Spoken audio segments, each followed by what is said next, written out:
Pretoria se derby tussen die Hoërskool Waterkloof en die Afrikaanse Hoërseunskool se eerste spanne het al ondersteuners langs die veld tot in die laaste sekondes aan die raai gehou. Waterkloof het van meet af aan veglus getoon, maar Affie se karakter het reg aan die einde deurgeskemer deur 'n naal by 3 ook met 'n skopskoen af te rond.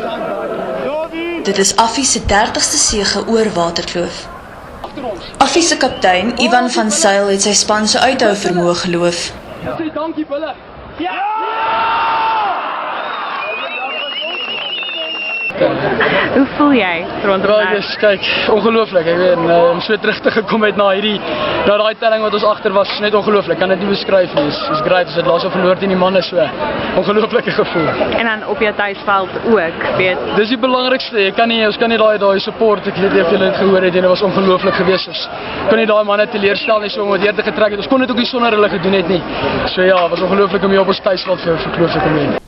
Waterkloof se kaptein, Sander van Wyk, is teleurgesteld met sy span se verdediging. Om op so 'n manier weet in die laaste sekondes te verloor, kan nie lekker wees. Nee, het was nie, maar ons harde game en ons moet harder werk in ons defense. En ja, dit het beter gelyk, maar ja, ons gaan volgende week gaan harde week wees om alles reg te stel. Maar dit was harde game geweest.